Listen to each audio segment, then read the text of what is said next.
আসসালামু আলাইকুম। একাদশ ভর্তি ২০২৬ এর আজকের এই সিরিজে আমরা আলোচনা করব ঢাকা সিটি কলেজ নিয়ে এবং আমরা আজকের এই ভিডিওতে ঢাকা সিটি কলেজের যোগ্যতা, আসন, সম্ভাব্য কাট মার্ক, খরচ ও হোস্টেল এবং ট্রান্সপোর্ট এই সকল বিষয় নিয়ে থাকছে আজকের এই ভিডিওটি।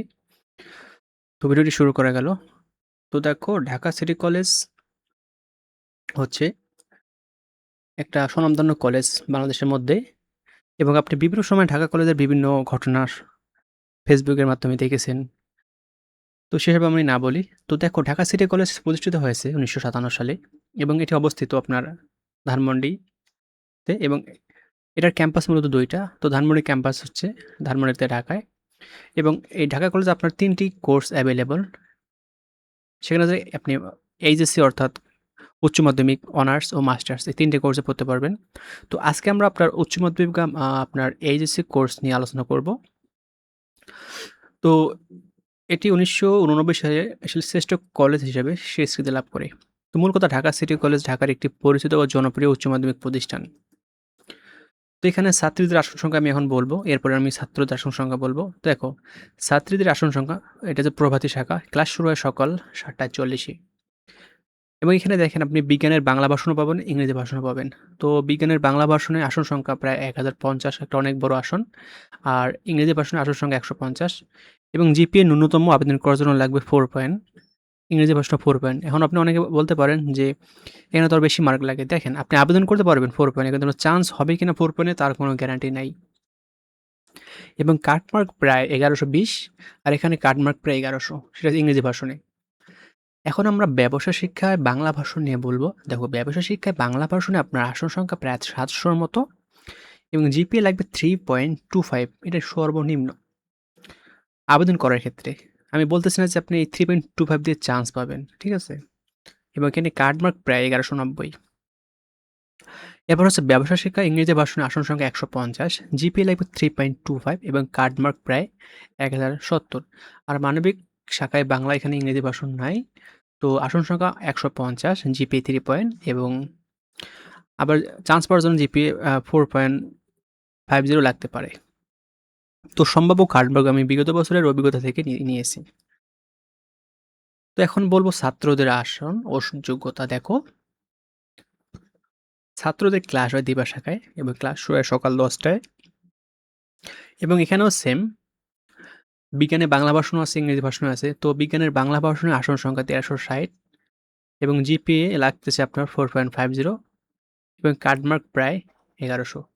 আর ইংরেজি ভাষণে বিজ্ঞানে আসন সংখ্যা ৮০ এবং জিপিএ লাগবে 4.50 এবং কাট মার্কটা এখানে আমার জানা নাই, তাই দেইনি। তো ব্যবসা শিক্ষায় বাংলায় আসন সংখ্যা বাংলা ভাষণে আসন সংখ্যা ৬০০ এবং জিপিএ লাগবে 3.50 এবং কাট মার্ক প্রায় ১১০০ র মতো লাগবে।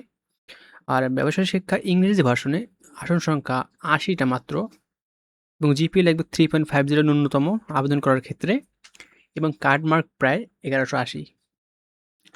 এখন মানবিক বিভাগ নিয়ে কথা বলব।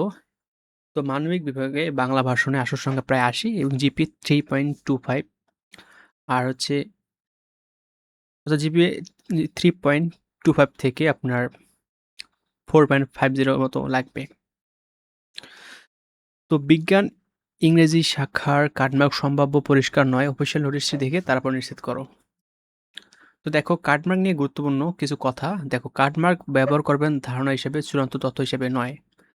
তো চূড়ান্ত তথ্য এগুলো অফিসিয়াল ফাইনাল কাটমার্ক নয়। এটা আমরা বিগত বছরের স্টুডেন্টের কাছ থেকে শুনে তারপর নোট ডাউন করেছি।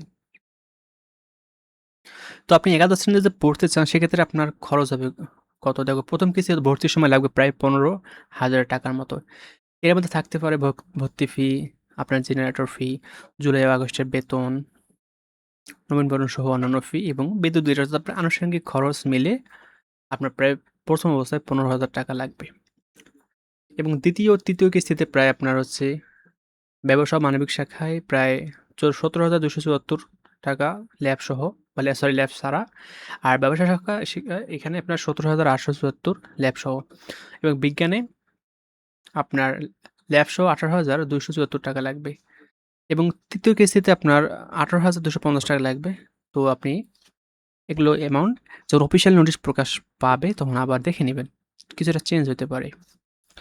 তো এখানে হোস্টেল ও আবাসন সুবিধাও রয়েছে। দেখো, কলেজের নিজস্ব কোনো হোস্টেল নাই। তবে আপনাকে নিজ দায়িত্বে আশেপাশে বেসরকারি মেস হোস্টেলে থাকতে হবে। তো আপনার জনপ্রিয় এলাকার যেমন মেসে থাকার জন্য ধানমন্ডি, জিগাতলা, সায়েন্স ল্যাব, নীলক্ষেত এসবে ট্রাই করতে পারেন। তো ট্রান্সপোর্ট সুবিধা দেখো, ঢাকা কলেজের নিজস্ব কোনো বাস নেই। সাধারণত শিক্ষার্থীদের জন্য কলেজের নিজস্ব বাস সুবিধা নেই। তো আপনি গণপরিবহনে আসতে পারেন এবং লোকেশন হিসেবে আপনি বাস বা যেকোনো মাধ্যমে আসতে পারেন। তো ঢাকা কলেজ কেন জনপ্রিয়? দেখো, এখানে নিয়মিত পরীক্ষা হয়, পড়াশোনার চাপ অনেক বেশি এবং ভর্তি পরীক্ষার প্রস্তুতি নেওয়া হয় শুরু থেকে এবং এখানে অনেক অভিজ্ঞ শিক্ষক রয়েছে, ল্যাব সুবিধা ভালো এবং নিয়ম শৃঙ্খলা। এছাড়াও বিভিন্ন ক্লাব রয়েছে যেমন science club, debating club, business club এবং কালচারাল ক্লাব। তো বিগত বছরের আপনার এইচএসসি ফলাফল আমি বলে দেই। অর্থাৎ এই কলেজ থেকে আপনার বিজ্ঞানে উত্তীর্ণ হয়েছে ২০১৮ জন এবং অর্থাৎ ফেল করেছে মাত্র ২৬ জন এবং GPA 5 পেয়েছে প্রায় বিজ্ঞান বিভাগ থেকে ৬২৯ জন। আর ব্যবসা শিক্ষায় উত্তীর্ণ হয়েছে প্রায় ১২৫৮ জন আর ফেল করেছে বা অনুত্তীর্ণ হয়েছে ৫১ জন এবং GPA 5 পেয়েছে প্রায় ১২৮ জন। আর মানবিক শাখা থেকে আপনার পাস করেছে ১৩৩ জন এবং ফেল করেছে ২ জন আর GPA 5 পেয়েছে প্রায় ১১ জন। তো বিজ্ঞানের জন্য একটা হিউজ স্কোর এখানে। তো ভর্তি পরীক্ষার সময় আপনাকে কলেজের ওয়েবসাইটে গিয়ে ভর্তি পূরণ করতে হবে এবং ১ম কিস্তিতে টাকা পরিশোধ করতে হবে এবং ফর্ম ও পেমেন্টের রসিদ প্রিন্ট করতে হবে এবং প্রয়োজনীয় কাগজপত্র প্রস্তুত করতে হবে এবং নির্ধারিত সময়ের মধ্যে আপনার কলেজে এসব জমা দিতে হবে। আপনার প্রয়োজনীয় কাগজপত্র কী, কী লাগতে পারে? এসএসসির মূল মার্কশিট বা একাডেমিক ট্রান্সক্রিপ্ট, এসএসসির মূল প্রবেশপত্র, ট্রান্সক্রিপ্ট এর ফটোকপি এবং প্রবেশপত্রের ফটোকপি আর রেজিস্ট্রেশন কার্ডের ফটোকপি, পেমেন্টের রিসিপ্ট, কোটা থাকলে তার প্রমাণপত্র এবং সবকিছু আপনাকে A4 সাইজের একটা খামে ঢুকিয়ে জমা দিতে হবে। তো সর্বশেষ আমি বলে নিতে চাই যে ঢাকা সিটি কলেজে ভর্তি হতে চাইলে সিদ্ধান্ত নেওয়ার আগে এই ৩ বিষয় ভাবুন। নিজের জিপিএ ও মার্কস দেখে কলেজ চয়েস দিবা এবং সম্ভাব্য কাটমার্ক শুধু ধারণা হিসেবে ধরো। আর ভর্তি ফি ও অন্যান্য নতুন নোটিশ দেখে নিশ্চিত করো। তো ভিডিওটা এই পর্যন্ত। নেক্সট আপনি কোন কলেজ নিয়ে ভিডিও চান সেটা কমেন্ট করে জানাবেন। আসসালামু আলাইকুম।